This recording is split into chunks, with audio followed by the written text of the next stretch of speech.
And when you guys are ready, we're going to start with Sebastian. Okay. Go ahead and make sure you state your name and your outlet in this first question, and then go ahead and begin. Okay.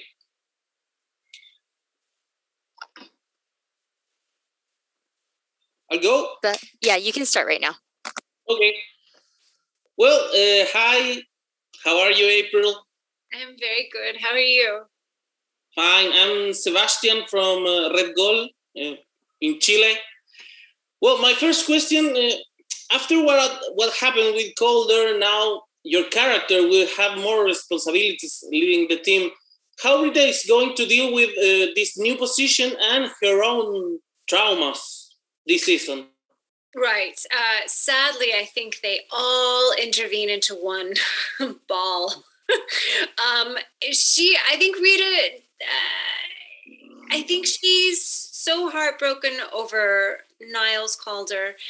And she's so frustrated of her constant start and stop to heroism that she just pounces and makes it happen. And she gets challenged in episode 3. And then she finds a way, and she kind of takes over the leadership of the team, and she time travels, and then she comes back, and then she rallies everyone, and she becomes really the hero that she's always wanted to be, with some flaws and constant tripping over yourself, but she really is forced to be honest and to succeed this year.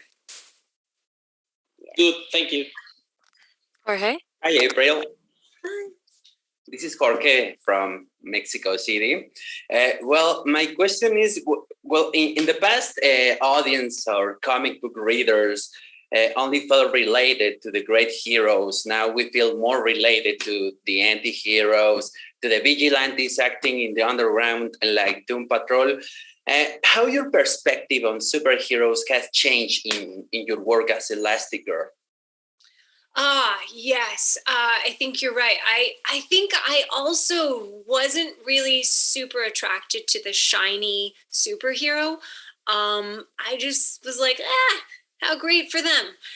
So to be able to play Elasti-Woman, who is a damaged superhero, doesn't want to be the reluctant superhero, was really satisfying and fun, and such an exciting experience to be able to struggle and show like the real trauma and like the things that we all have to overcome in our life, and then to even be burdened with a power that makes you different, and you don't want to be different, you're tired of being different, and how you have to overcome and like love yourself and accept all the parts of yourself. I think that the character is also helping me accept parts of myself that I didn't really treasure or take care of the way that I should have. So it's been an honor. It's been an honor to play her. Yeah. Thank you. Hi, April. It's a pleasure. I'm Uriel from Sensación, Mexico. After 3 seasons and so many episodes, are you still learning from Rita Farr inside the comics? How many Doom Patrol comics have you read so far, or have you simply started to create your own version in collaboration with the writers? Right. Well, I did read the first 3 Grant Morrison Doom Patrol comics to begin at the beginning of our show, just to inform myself. But the writers were very clear that we shouldn't fall in love with those stories because they were going to change them. The characters would be similar, but they were going to take a lot of license with the storytelling of them. So I did a little research, and then also most of my choices are obviously based on the writer's scripts that they give us. And it's been very, very exciting, season 1 through season 3.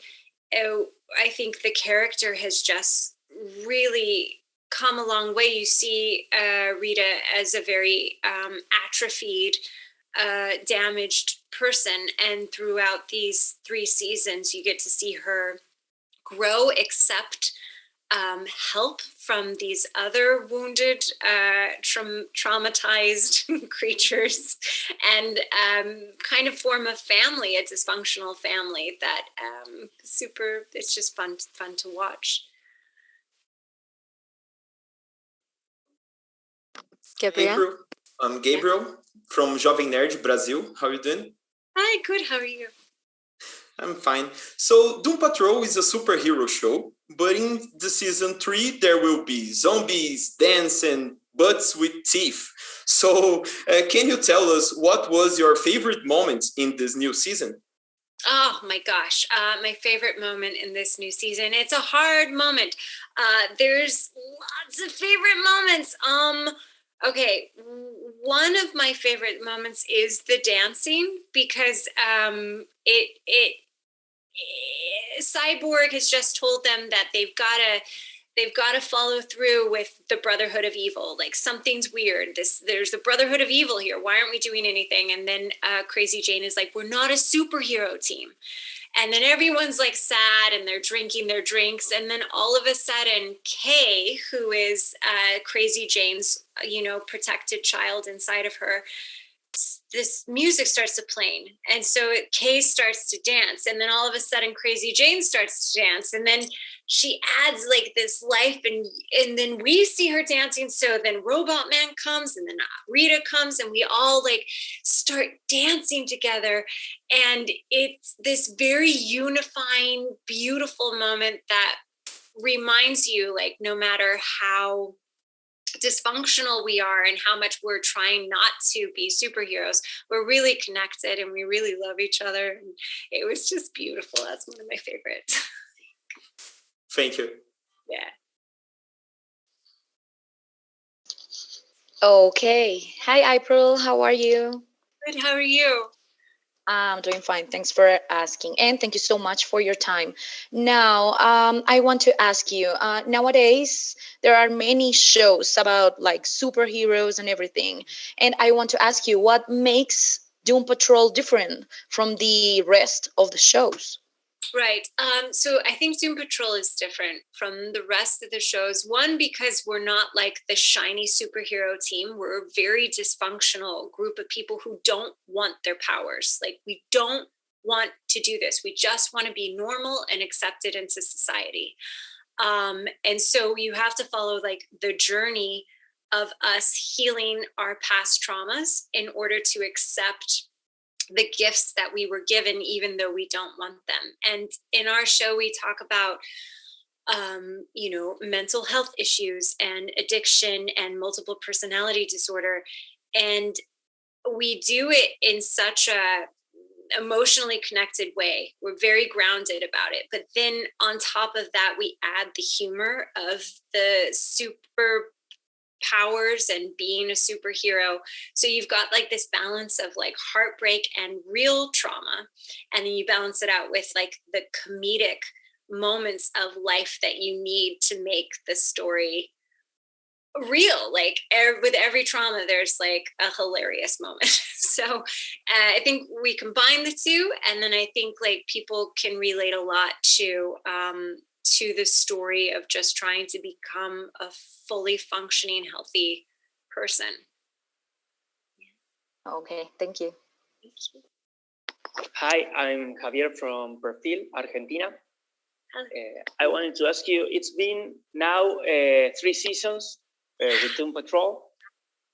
And I imagine that your character, the way you interpret it and the way you feel your character has been growing on you for all this time. So what is your relationship today with Rita, and what's the difference from the first season? How you felt that? Right. I think when I first started to play Rita, I was very, just as Rita was, like very tight, and I wasn't quite sure where she was growing or how she was going to grow.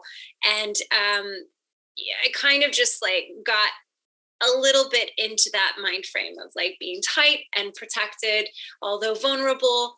And then throughout the seasons, she's relaxed a little bit more, and her voice, although she was always quick to say how she felt about things, and even if it wasn't very nice, I feel like in season 2 and 3 especially, she starts using her voice to, instead of voice complaints, to voice observations and to motivate people.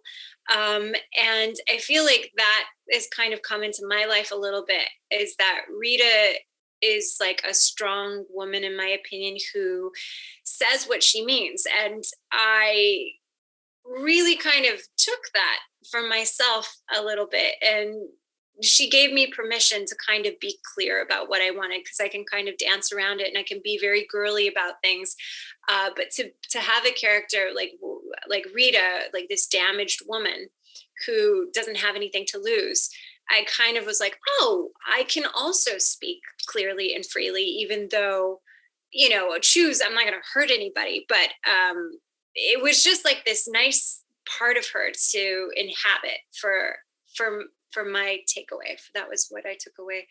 And also she's incredible in season 3. She falls in love, and then she is able to like enjoy herself a little bit more and have joy in her life. And you get to see her like truly happy and not in shame or and question why she's here and that she's not good enough. So that's nice too.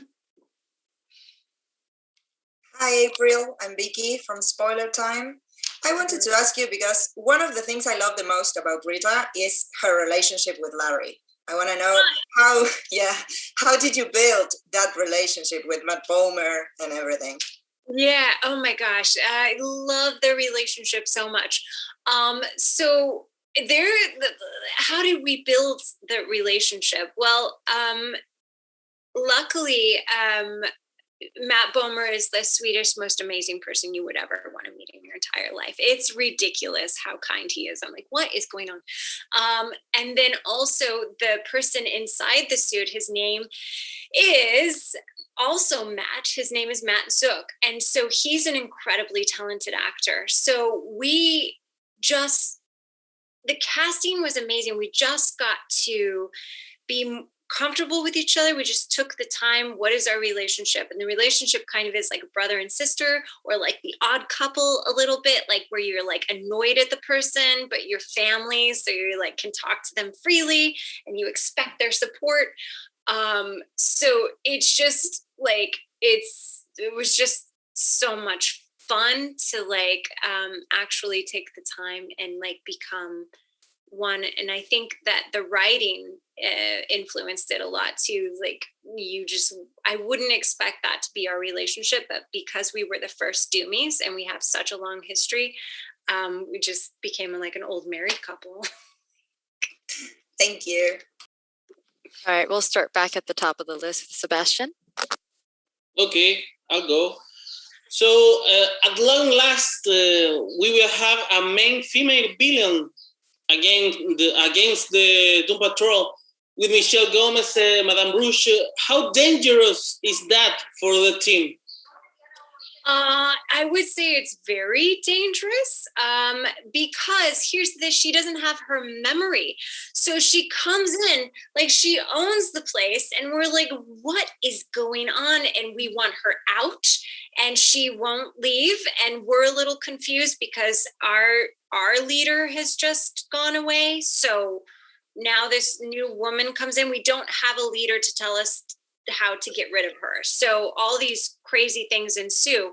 And because she doesn't know who she is, she seems nice enough, but we have a feeling like something's not quite right. And then the Brotherhood of Evil has been introduced. And so we're like trying to piece all this together. But, you know, Madame Rouge is like a sweet, kind person who, you know, she goes and she finds this reel of herself, and then all of a sudden she comes out and she's like, I know who I am, I'm a bird.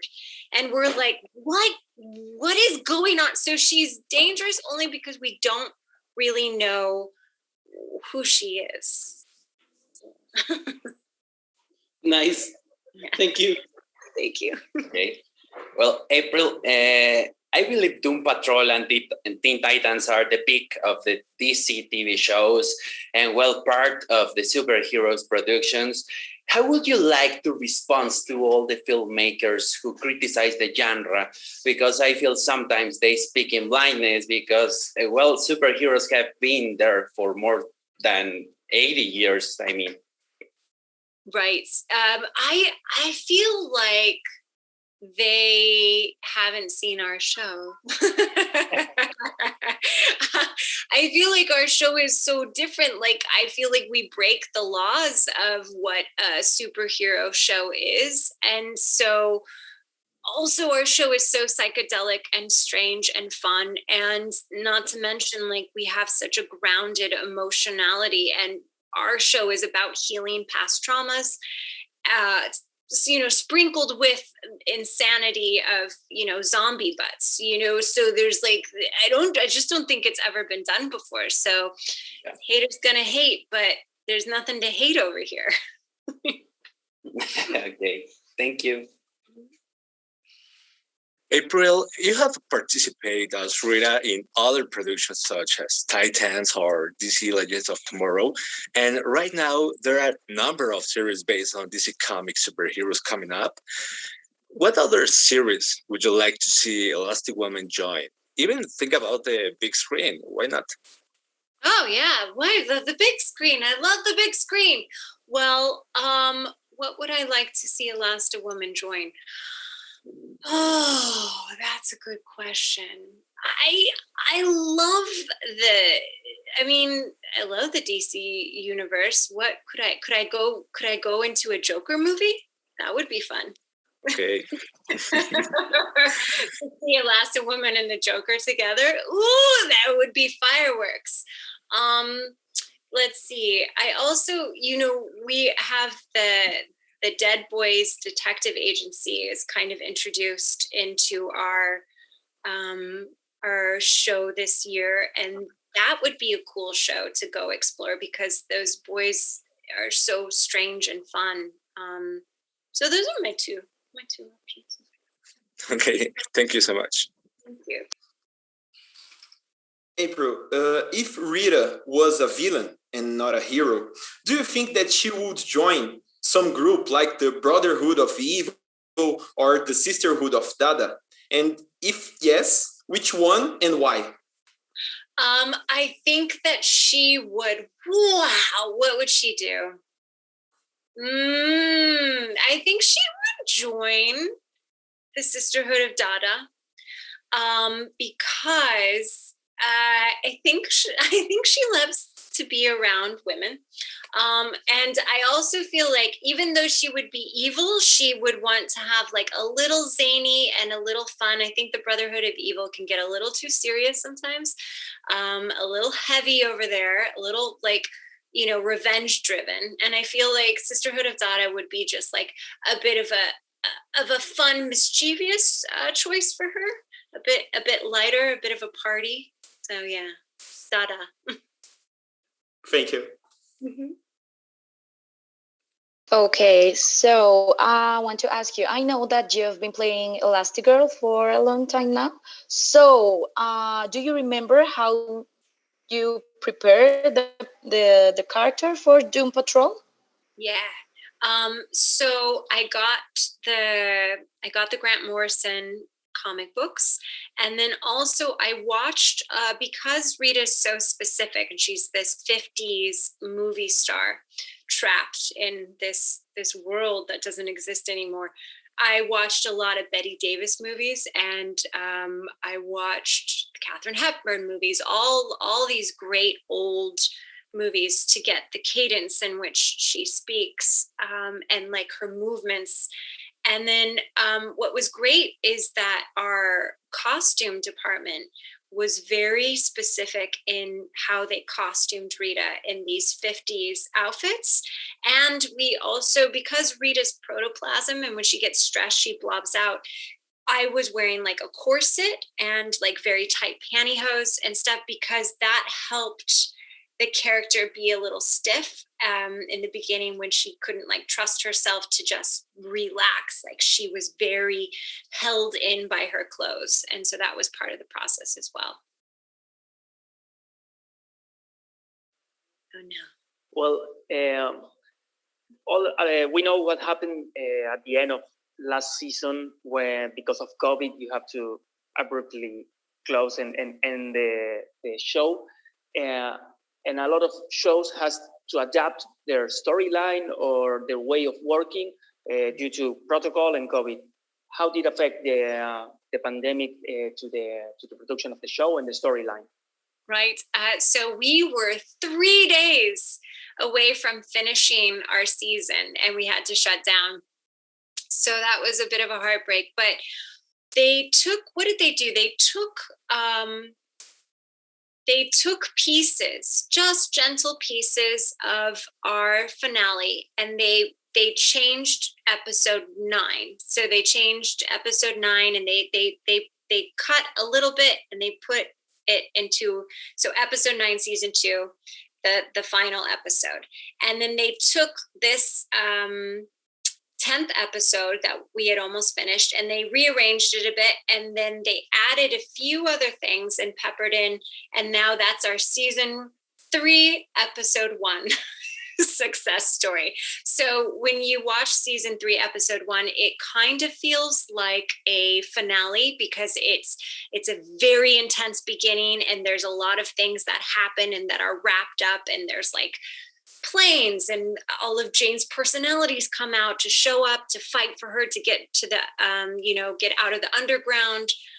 So a lot is happening, and they cut it together beautifully. And in season 3 episode 2, that's when things really kind of like begin and start. And it's after all of that big season, like episode 1 beginning, then there's like this gentle like intro into the new season. So I think they did a really good job. It was a lot. Bravo for editors. April, I want to ask you maybe an uncomfortable question, but I want to know, besides Rita, who is your favorite character and why? Who is my favorite character? Oh my God. Well, okay. I have to say, it is so hard, isn't it? I'm going to say it's Madame Rouge. I know, the new one always gets the attention. The character is just so interesting and mind-boggling, and it's just like she's an enemy but she's a mother, and then she's like a best friend, and then she's someone who is threatening your life, so but then you love her. So there's a lot of colors with this new character. So she's my favorite for now. Thank you. All right, and that is all the time that we have. Thank you all so much. I'm going to send, you guys are all good to log off. April, I'll send you back with the team.